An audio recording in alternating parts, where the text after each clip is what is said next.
Quo Vadis Azure Stack HCI. So we are going to talk about what the strategy of Azure Stack HCI is, where the product is going to, how we position it, and so on and so on. And I have two special guests today in the session. It's Thomas Maurer and Thomas Röttinger.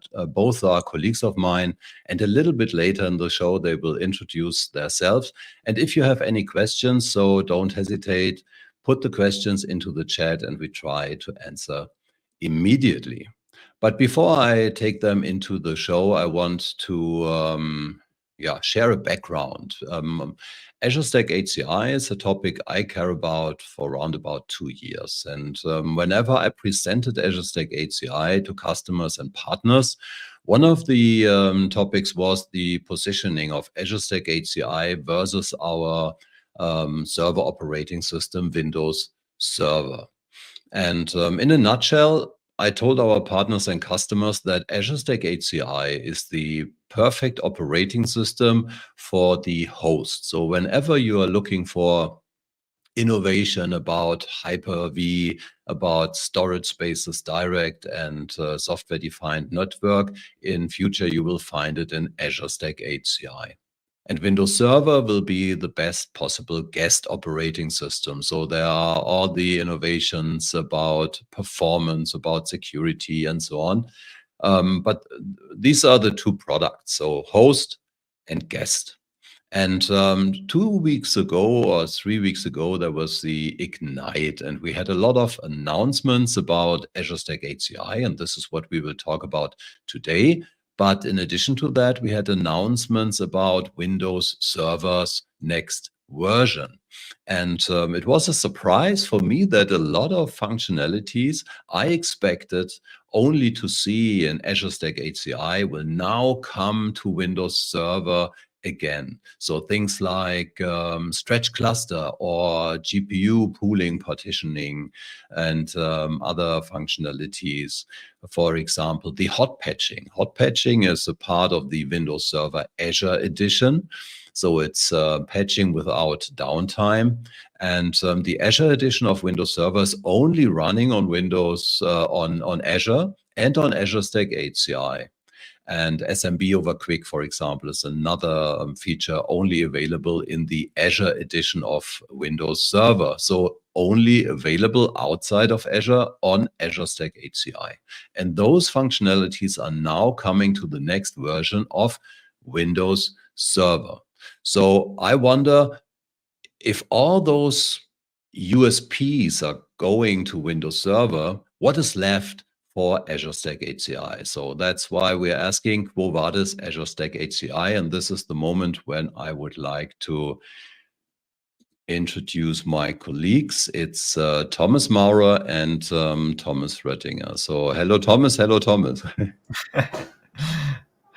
Hello. A lot of Thomas in the show today, so hopefully we will not be too confused. So Thomas Maurer, maybe you could start introducing yourself. What is your role at Microsoft and why do you care about Azure Stack HCI? Yeah, so excellent question. First, thank you for having me today here, Sven. Always great talking and chatting with you about these awesome topics. Yeah, my name is Thomas Maurer. I'm a program manager in the Edge and Platform organization, and I'm part of a team called the Adaptive Cloud Experience team. Pretty new name for us since last week. And we are focusing, our team specifically focuses on working with customers directly. Like, for example, like we call them also sometimes co-engineering customers and bringing that feedback basically back to like our feature teams, and like we're actually developing the product to bring that to life. And we obviously work with these customers so closely that they also can test very early features, like features we haven't even announced yet. And then we come back with that feedback and we help them tackle different scenarios. But there's a lot of other ways we're also helping in terms of like pre-sale support or creating evangelism stuff or community stuff as well. So there's a lot of stuff going on. And like obviously, Azure Stack HCI is a big part of our Edge story. And so obviously, I'm working with a lot of customers and I'm very excited about this product since years. Perfect. Thomas Röttinger, how about you? Great, then I just continue from here. Well, thanks, Sven, for having me on the show. My name is Thomas Rodinger. I'm a program manager and I'm a lead for a team on the HCI product that is focusing on I'd say the lifecycle management of the product. And when you're thinking about lifecycle management, it starts all the way from deploying the systems. Once you have it deployed, there's obviously a clear need to upgrade and update those systems to keep them secure and managed. And then it's also really going towards the support lifecycle, meaning like what does the support experience look like for our customers as they may potentially have issues, right? So how is it simple for customers to support these products as they run production workloads on these products? That's pretty much the responsibility of my team, and that's also reflecting on like the work that my team is doing on the product itself. Okay, so 1 week ago, I had a short session with MVP Manfred Helber on the Azure Stack HCI Tech Talk, and we talked about the announcements at Ignite. And one of them was the cloud-enabled deployment of Azure Stack HCI. And I think you are responsible for this part of Azure Stack HCI. So from your perspective, why is this so important for our customers to have a cloud-based deployment opportunity?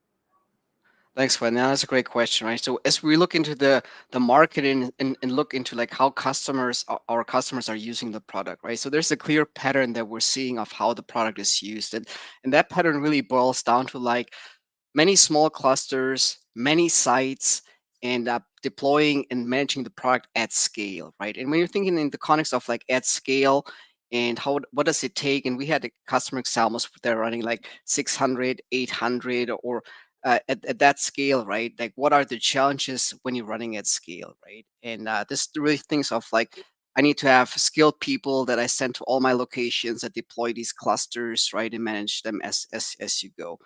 And the value of or Azure cloud-based deployment really boils down to like you can prescribe an entire cluster as a resource model template, right? And Mhm. you define the cluster once, right? And then you deploy from cloud using either the Azure portal if you're just running a lower number of clusters, or as I said, at scale, you're going to use the capability of resource templates plus all the tooling that changes with that is coming from Azure. And there you can think of like Azure CLI, PowerShell, Terraform, Bicep. I mean, all the rich tooling that Azure does provide.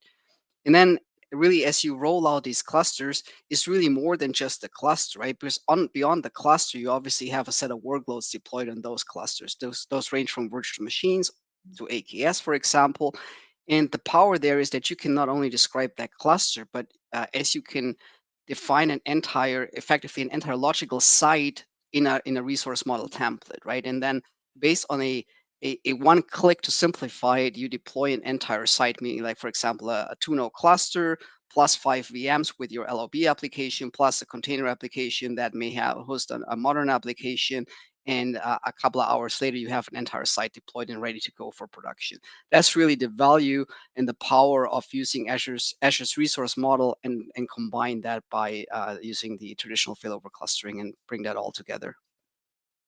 Okay, thank you. So 2 weeks ago, I had a tech talk with Kenny Lowe from Dell, and I asked him about the difference between Windows Server and Azure Stack HCI. And he said, from his perspective, Windows Server is a do-it-yourself solution. So for customers who want to have the opportunity to fine tune everything like they want to have it. And Azure Stack HCI is something that's much more automated, not only for big customers who want to scale, but also for small customers who do not want to run into issues by deploying and managing the solution because it's maybe a little bit less flexible, but more stable. Thomas Maurer, is this something you would agree in?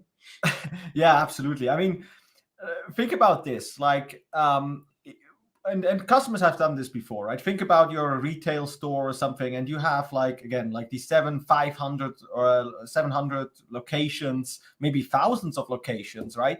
And so you need to run some infrastructure there to basically run your POS system or whatever. Now, managing these is pretty much was pretty much a pain, right? Like bring this all together. Of course, you had tooling centrally, but you had to use VPNs to basically connect from your main location to these. Also think about deployment when you ship these, right? who is going to set up that cluster somewhere, who are going to, like, there's ways to automate it, but not in a nice way. Now with the new stuff, think about like the like where Thomas' team was working on with cloud deployment. For example, you ship these devices into that store location, basically tell the people to plug it in with the network and boot them up. And then the IT operations team, who sits maybe like far away, or even works from home, right, suddenly sees these devices showing up in the Azure portal, and now can either do this, start a manual deployment of that cluster, or as Thomas said, like you can already have like predefined deployments and say, okay, I want to, in this store, I want now to roll out this specific cluster with these settings, and maybe also already putting on the workloads, right? In a perfect world, you have everything like from the infrastructure up to the workloads defined, and you can actually go out and deploy these.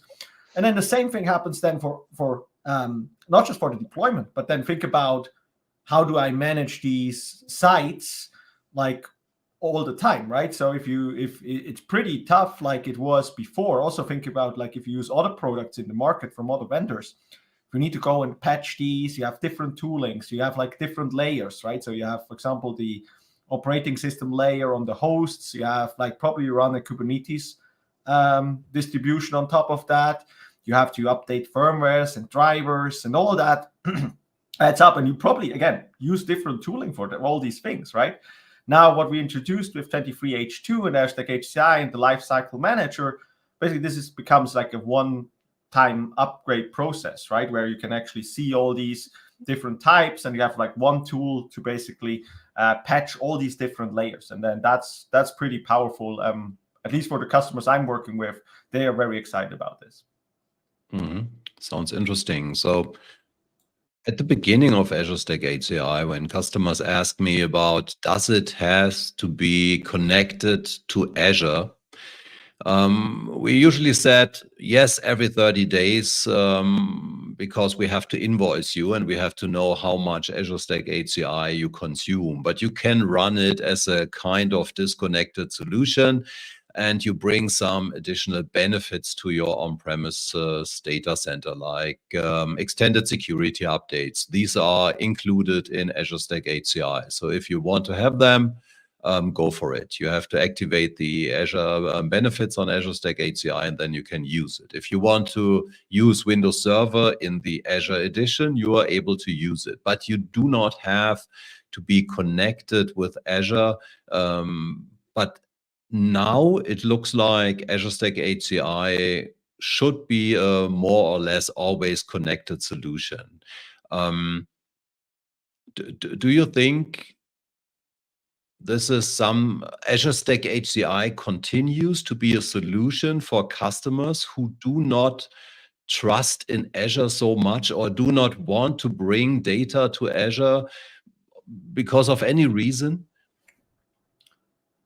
So I'll let Thomas also talk about this in just a bit, but like for me, so I like it's not a play where you say Azure Stack HCI is versus Azure, right? Like if you go with Azure Stack HCI, you're going with Azure in general, right? Meaning this is part of the thing. But there are obviously scenarios where you want to have or need to run some application on premises or at the edge, right? There is like ways, again, could be regulatory things, could be technical scenarios, like with the retail stores, right? You don't want them to be not able to take orders, for example, when the internet is down, for example.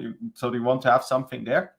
But again, it's going to be part of the overall thing, right? That doesn't mean the infrastructure cannot be connected. Like data stays obviously securely on your systems, right? We don't sync your data up there in that sense, but like the management benefits which come from Azure are belonging to that. So again, I don't like these conversations where you say, okay, well, I don't want to do Azure, but I want to do Azure Stack HCI.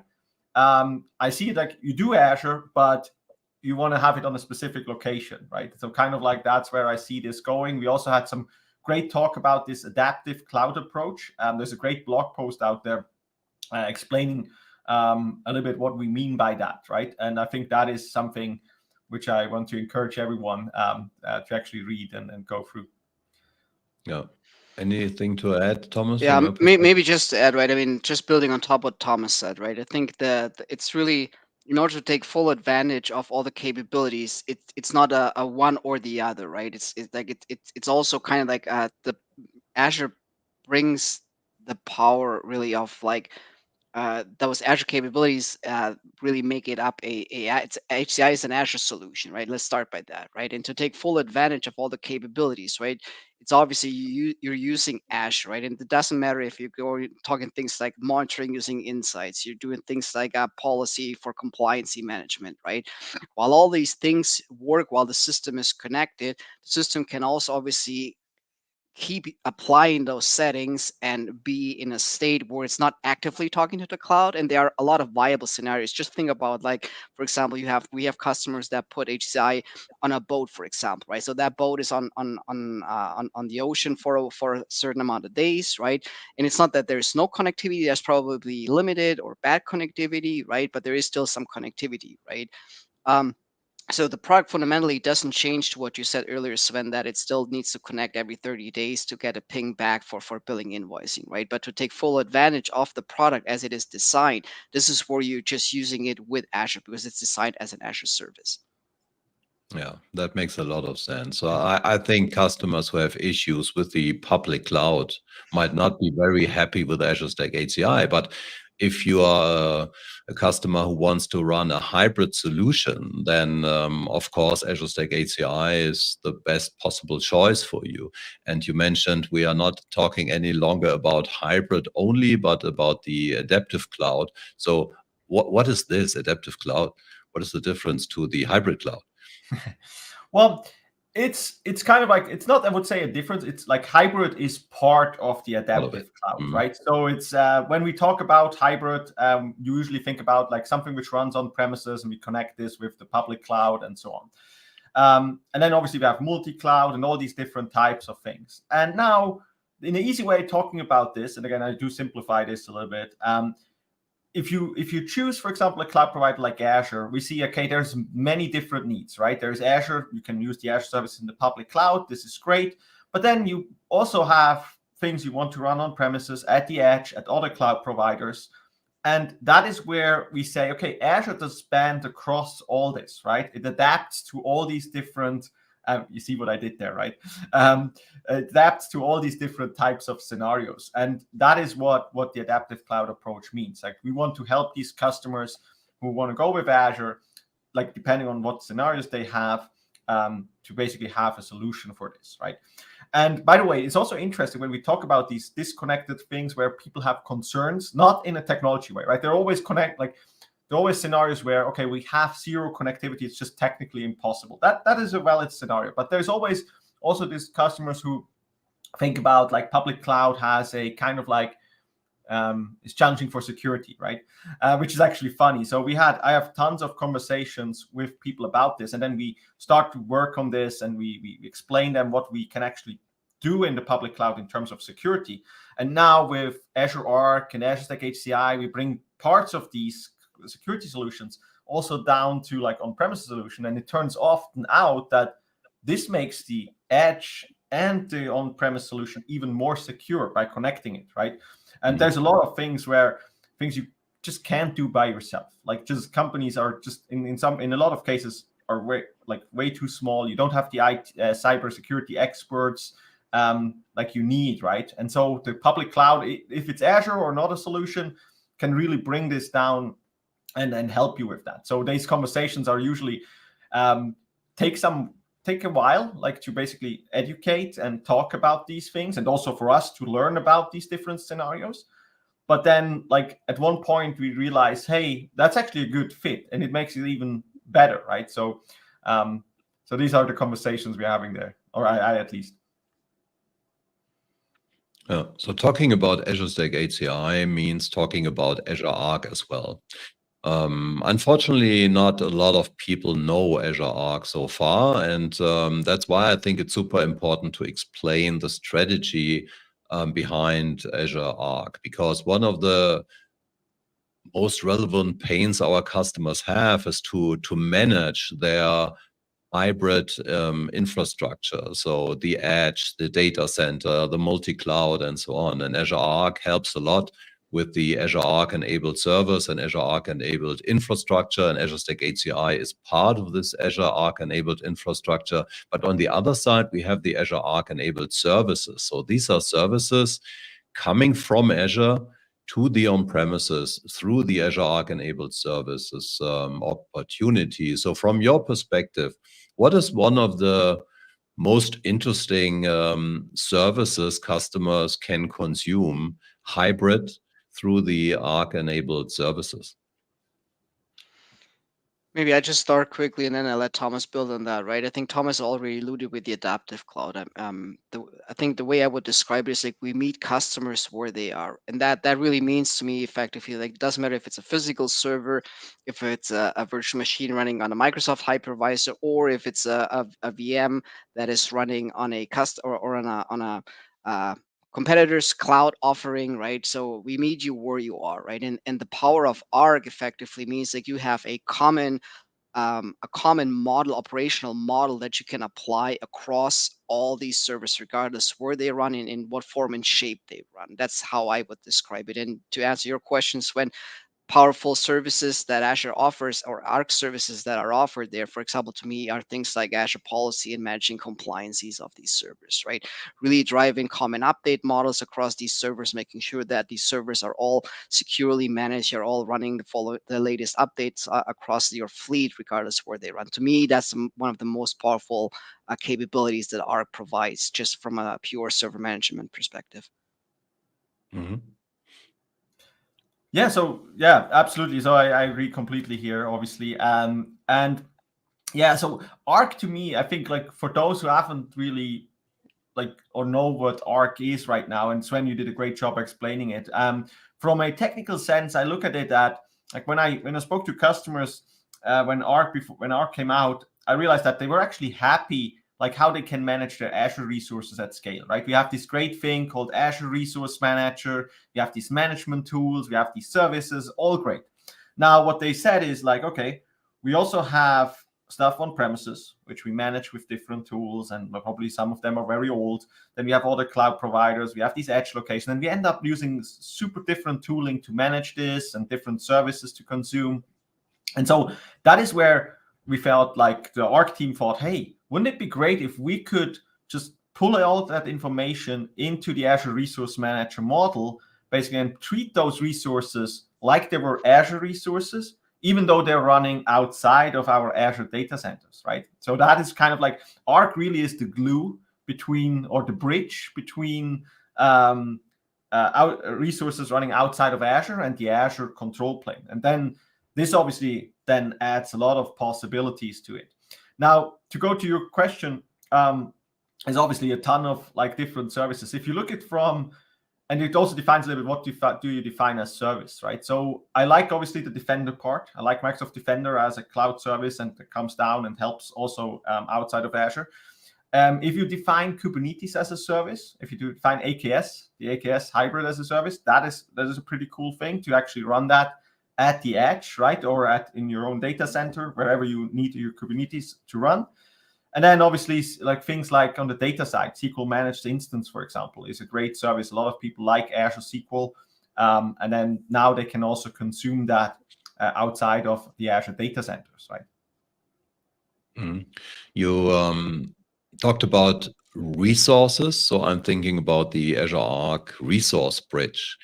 So Azure Arc Resource Bridge is a solution that is in a public preview for a long time. And I know a lot of partners and customers testing it, but sometimes they run into issues deploying it, using it. So with the next version of Azure Stack HCI, with the cloud-enabled deployment, my understanding is that everything will be more smoothly because it's completely automated deployed, not only Azure Stack HCI siloed, but including Azure Arc Resource Bridge. Is this correct?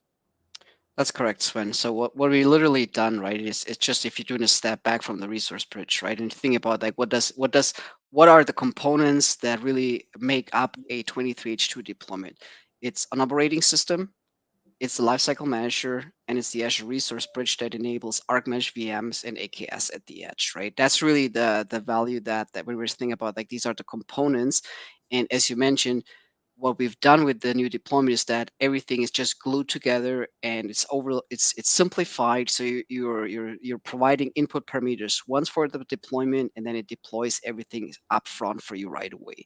And once deployment is finished, you have the resource bridge ready to go, meaning like you are in a position where you can directly start creating virtual machines or creating your Kubernetes workload cluster right from the Azure portal using UX or CLI, whatever your preference there is. But it's deployed there right from the beginning on every deployment.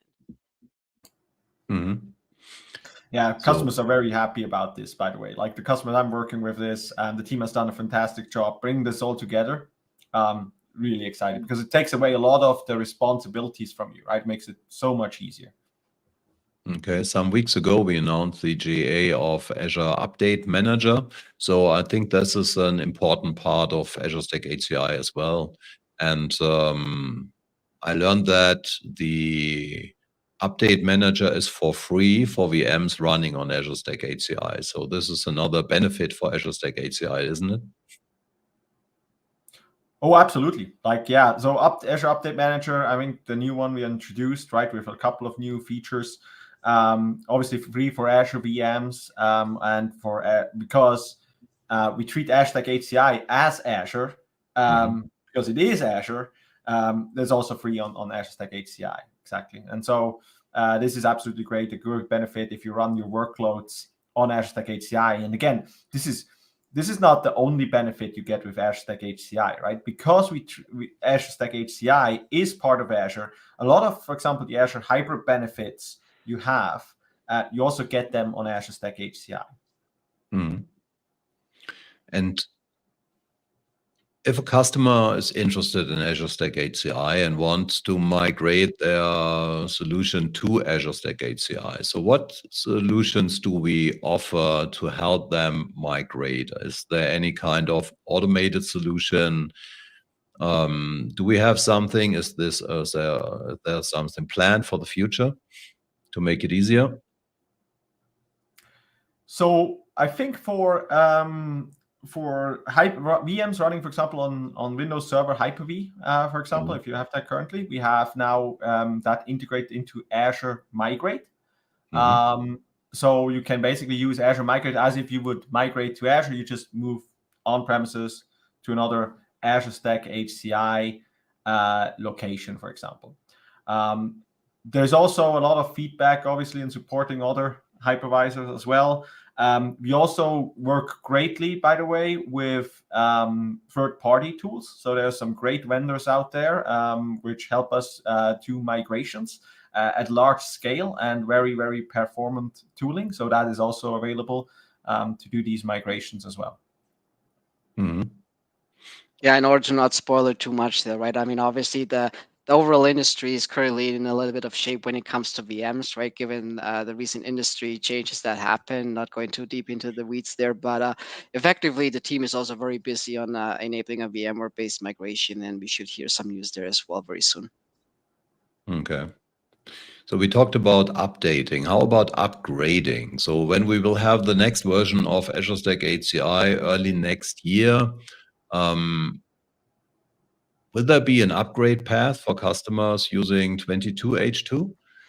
Absolutely, Sven. So this is as you can imagine, for that's something that is really top of mind for my team, right? So first of all, yes, we brought in a lot of new innovation into HCI, right? So the team has been started to focus on like the greenfield deployments, and now that we have shared and made that all available to our customers to try out and give us feedback, part of the team is obviously now starting to heavily focus on like the upgrade scenarios, because we want to make sure that every customer that is on 22H2 is an upgrade pass offered to 23H2, right? And that's what the team is currently working through. And as you can imagine, we will have there are some prerequisites that will need to be met. For example, right, if you may have tried out an earlier preview version of the resource bridge, right? So this is, for example, where we may need to look into like, well, how can we get you from that preview based version to the GA version, right? So these are the details the team is currently working through. And then as we had in the blog announcement, when we announced 23H2, the first customers that will get the upgrade offered are the customers on the premium tier offering that will get these solutions offered first, or the upgrade pass offered first, and then successive, all the other customers will get it offered. But rest assured, every customer will get an upgrade pass offered from 22H2 to 23H2. Sounds good. Let's talk a little bit about VMware. So I don't want to talk about VMware itself because this is not our topic, but I hear that a lot of partners and customers are confused these days because there are a lot of rumors, and I don't want to go into that in detail. But what I hear is that there are a lot of customers thinking about replacing their VMware solution. The question is Azure Stack HCI an alternative for these customers? So the way, and I'll let Thomas also add his stuff, but the way I look at it is not that we look at it, okay, you're going to replace it with Azure Stack HCI. I look at that, replace it with Azure, right? And so that is then the question comes up, okay, what are the right tools and solutions and places in Azure to basically, or with Azure to run this, right? I should not say in Azure, but like with Azure. So that means we have different, you can obviously migrate to Azure as VMs. So if you want to say, okay, instead of like, again, run this all on premises, I migrate to the Azure public cloud. And there are different ways of doing that, right? So it turns out there's obviously the native Azure IaaS capabilities, but then there's also interesting, if you have the VMware skills and you have a lot of people working with VMware, there's also VMware on Azure, right? Azure VMware solutions. So that is also a way to migrate this, but then still have your VMware host systems and all that, and you don't need a lot of conversion and all that happening. And then if you want to do it on-prem, there's also different solutions, like Azure Stack HCI can be like if you, for example, run VMware at the edge, right? There's ways to migrate that. Like if you have like in your retail stores, you have your VMware boxes, right? And then you replace that with Azure Stack HCI. Where you then also get some additional awesome benefits, not just that you don't need the competitor, but that you also can use that. And that is obviously also okay to, like, for people who, in my opinion, for people who are using maybe already Windows Server with Hyper-V and they're still using that and they're happy with it. For example, they're using it with a SAN, for example. That can also be a scenario, right? So if you're using that, fair point to use it. So there's many ways I would tackle it, but I would never like say, okay, this is the product to address it. It really depends a little bit on what you want to do, right? It's Azure where you basically go and say, okay, I want to replace my environment with Azure, right? That's kind of like the way I look at it. Okay. I mean, maybe just to add from my experience, right, to what Thomas said, right? I think we have great technology that can be target platforms to go and move to, right, as a customer. I think it really comes down to like our customers have built years of expertise on using that particular VM or hypervisor, right? So it's really the challenges really start with the people, right? So it's the people that you're gonna go and upskill as they learn a new technology, which in this case is Azure, right? And that's really where my suggestion is for the people to focus on, right? So learn the new technologies, learn the new capabilities, and that's probably the biggest hurdle. I don't see the hurdle that much in the technology, because when you do a pure paper-to-paper comparison from like what you really need, like the technology is there. It's really the people movement, right? The mind shift that you need to make, that you shift in to a new technology or a different technology effectively. And I mean, Thomas, I know you always keep posting great resources on how people can learn and what courses are available for people to start. So I just encourage people to keep. I think Thomas just let you speak on that, but I know you're. Keep the community educated on like what are really good courses to start for people to invest in their skill sets. So that's amazing.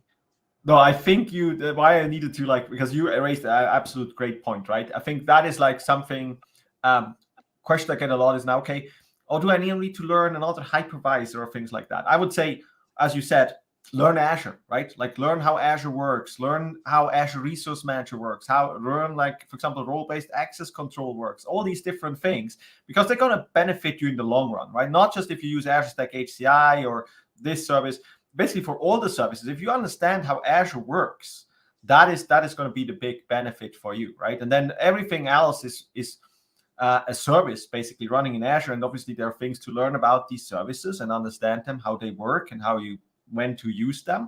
But it's important that you understand, like, work on the Azure thing, right? So that is what I would recommend, is learn Azure, especially if you're coming from the infrastructure side. I usually recommend that if you go, for example, I'm a big fan of the exams, right? Because the exams kind of like have a good outline of what we think you should learn, and there's a lot of brain power going into this. There's not just, oh, we want to just make an exam, right? It's like, okay, we want people to know. So there's the AC 900 exam, which is basically Azure fundamentals. This is really basic about cloud computing in general, but also like how Azure works, and you learn a lot about the overall Azure solutions. And then I think for most IT pro people who are dealing this, if you're coming from hypervisors and Windows Server, I think the right approach there is basically AC 104, which is the Azure Administrator exam. That goes a lot into like, how do I manage VMs, storage, a little bit of networking and all that, and also some security and monitoring parts. So this is I think is a great fundamental place to go. And then there's obviously then different paths you can go from there, right? Like the cloud, you still need some, like you need to be broad and understand cloud computing, but you then still have the chance to go into different expertise, like security, for example, as well. For Azure Stack HCI, by the way, if you want to learn Azure Stack HCI, on Microsoft Learn, we have some fantastic modules, basically, where you go through a Learn module, and that's completely free. You can run through, you get some questions to actually like see if you understood the context. You get sometimes in other ones, you get like some sandbox examples and so on. So this is a great resource. If you want to learn about it and you want to go it in your own pace and actually go that, it's online, it's free. You just go to learn.microsoft.com and you basically search for Azure Stack HCI Learn modules, and you will basically find that. Mm-hmm. Sorry to hijack the conversation on this, but Thomas raised such a great point here. No, that's absolutely valid. And I like the phrase that customers should learn how to work with Azure, because with all the cloud-enabled ABC solutions announced at Ignite, it looks like it's not so important any longer to be familiar with all the on-premises tools we used in the past. Now everything is manageable through Azure. And monitoring, for example, the monitoring of Azure Stack HCI got a lot of improvements, makes it easier to be up to date with the Azure Stack HCI infrastructure, and security as well. So we have a lot of best practices bringing to Azure Stack HCI. Beside the deployment we already talked about, what is another highlight of all the Ignite announcements from your perspective about Azure Stack HCI? Well, let me pick my favorite that resonates extremely well with our customers that we have been working close, right? Is the new security footprint, or the new security baseline, right? So while a 22H2 cluster, right, when it installed fresh, it roughly gets a security compliancy of like 60% with the Azure Compute baseline, right? Versus like a 23H2 cluster, we raised this up to like 96 or 97% of compliancy with the compute baseline. And just by the savings our customers do by not digging through all the hundreds of settings that they can do through the traditional group policy modeling, right? Or hopefully through Azure Policy, they just get that right out of the gate, right? And that's a huge selling point, and we're taking away a huge headache for our customers of like managing servers securely, right? And you just get that for free out of the gate, right? Right after installation, you get that security baseline applied to your system. And that security baseline also allows you to change certain knobs. Like for example, you may decide that, hey, my data center is super secure. I may not require BitLocker, for example, on my drives, right? So you have an ability to opt out there, right? Another one that I think is super powerful is Windows Defender application control, right? So when we're thinking in the world that we're living in with you're reading pretty much like ransomware attacks on a regular base, right? I mean, just having things like Windows Defender application control enabled by default just protects you from like a administrator thinks he's downloading a great tool that he requires to run, and guess what? If it's not properly signed and in the compliancy baseline, it just won't run, right? So we wouldn't execute that and expose you to potential threats, and that's really extremely powerful and resonates extremely well with our customers that I have worked with personally. So that's, to me, is a major highlight, for example. Mm-hmm. Yeah, so after we talked about cloud deployment, which like, and then lifecycle manager, and now the security features, there's obviously a ton of other things, but those are also very much my highlights as well. But then what I like, I think also very much, again, is the AKS hybrid integration, right? So I love that we have the Azure Kubernetes service now super simplified, integrated into this. And so if you're working at a edge location, and we see that a lot. I'm working with a lot of customers in that space where they have some traditional applications which need to run in virtual machines, Linux and Windows, for example. And then they also want to modernize. They have new applications running on container-based apps, for example. And so they can now easily run these side by side on Azure Stack HCI with AKS, our Azure Kubernetes service, with our hybrid deployment model on top, and basically say, okay, I have these traditional applications running in VMs, and then I have new modernized container apps next to it, right? And so that really helps shape their edge locations and their applications they're running at the edge in a very, very smart way. And there's obviously a ton. I think, Sven, you could also probably list things like deduplication, compression support on REFS, trusted launch, GPU support. There's a ton of things which are really highlights here, which are really usually would take a lot of time for us to talk about this, but we have so many other things which are also great. So it's pretty difficult to pick a favorite here. Mm-hmm. Another question I receive very often from customers is how about the support of my solution I want to run on Azure Stack HCI, for example, SAP. This is the question I get most often, is SAP supported on Azure Stack HCI? If customers do have these kind of questions, who can answer the question? Who can support the customer in, for example, getting in contact with the ISV to make the solution supported? Is there any support we are offering from Microsoft to do that? So my understanding is the support has to be done by the ISV, not by us. So we are not deciding if SAP, for example, is supported on Azure Stack HCI, correct? But are we working with these ISVs to be supported? So if ISV comes, there are definitely ways to make this happen, right? I don't know specifically about SAP specifically, right? So I'm not very specific, but if there are ISVs, there are certain teams who help this. Obviously, they need to, as you rightfully so said, ISV is in decision if he wants to support it. Now, from our side, like this is now my personal things, and Thomas, you correct me on this, but I see it like, okay, well, we support this platform, right? We say, okay, we support these kind of operating systems, that is what we can do, right? And so then the ISV makes some decision if he supports it. I mean, same thing if you think about going to public cloud, right? Does my ISV support the application in the public cloud, or does it like only support this? And I've seen some weird things like where people say we don't support, even though it would run perfectly fine. So, Thomas, I'm curious what your experience is there. we've seen engagements, right, over the time, right, where ISVs have approached us, right, where they wanted to partner specifically to validate their solutions, and as a team, we're always open, right, to work together with the ISVs to ensure that our joint customers have a great experience on top of HCI, right? As you rightfully said, a lot of solutions just natively run, right? I mean, there's no different support statement from a Hyper-V perspective for HCI versus Windows Server, right? Now, sometimes it's really the specifics of the solution, how a customer intends to apply them and use, right? This could be either range from like certain scale requirements, right, to specific implementation details, where obviously the ISV is the expert, right? But when it comes into scale, right, this is where we're often getting approached from ISVs, right, to give guidance and help, right? And sometimes it may lead into like, hey, we're spinning up in our labs, we're spinning up a system, right, to do a end-to-end validation of a certain solution at a certain scale, right? So that has been always be done in the past, right? So there's nothing that is uniquely to one or the other ISV, right? So all ISVs are obviously welcome on the platform.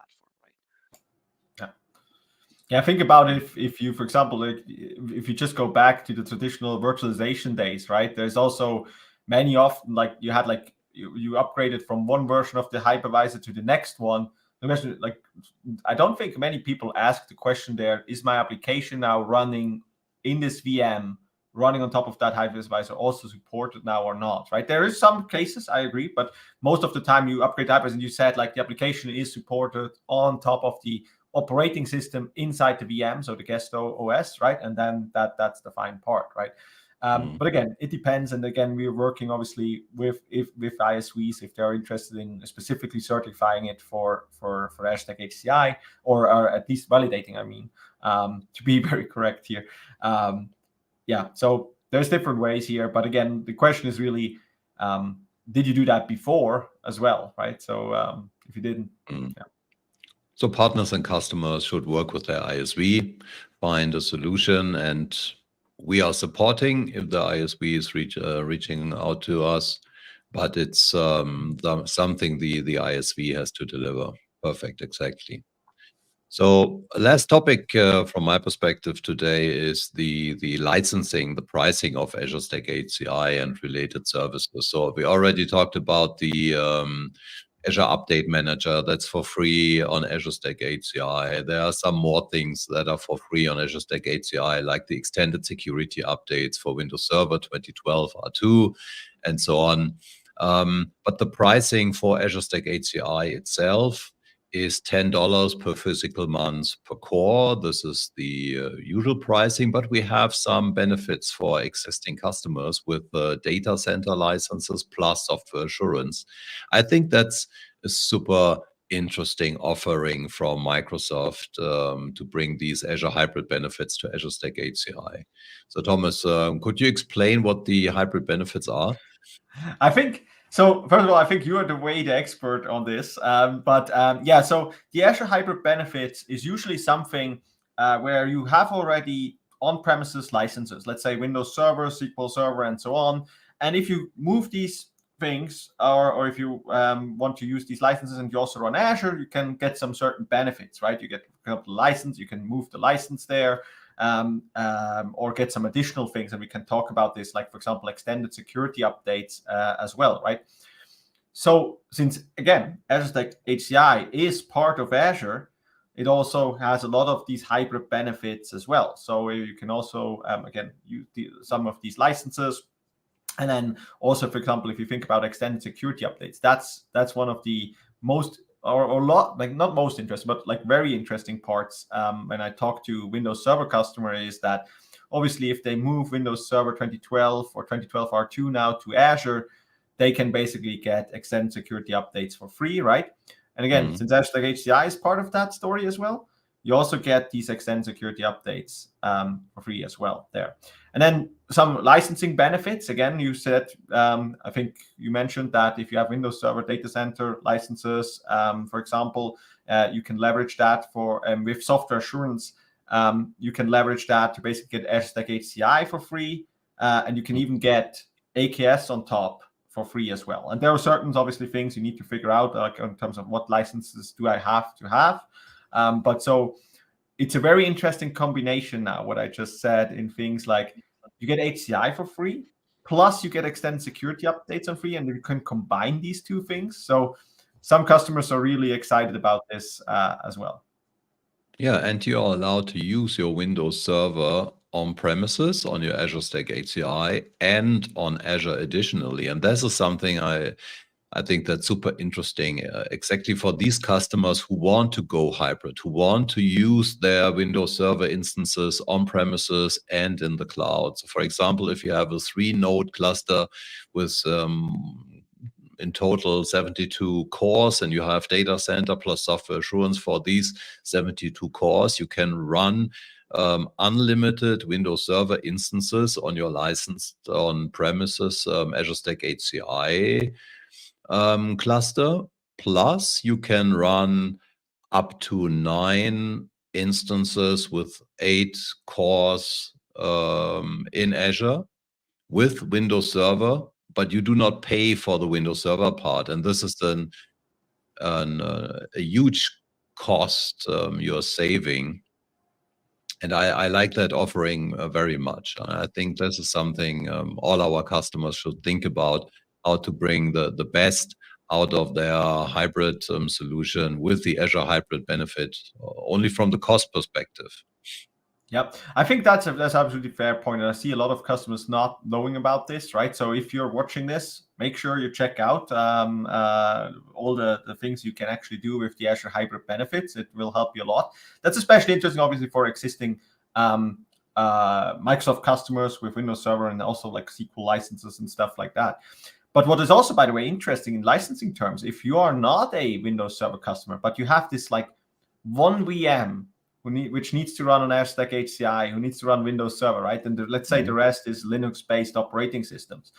The great thing about Azure Stack HCI, you can also get the license for that Windows Server directly over your Azure subscription as well. So you don't need to go and buy these other licenses as well for like you did in the past, right? So if you're just this customer who wants to virtualize your Linux and Kubernetes workloads, but you have this one or two or three, whatever you have, the amount, it doesn't really matter, but you don't like want to go and buy all the big licenses or on the kind of like legacy prices, not legacy, but the classic pricing.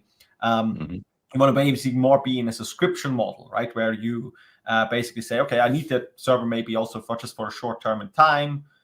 That is where also some benefits come in, what you can do with Azure Stack HCI. So I like that as well. Perfect. So I have no more questions. Is there anything you would like to add at the end of the session?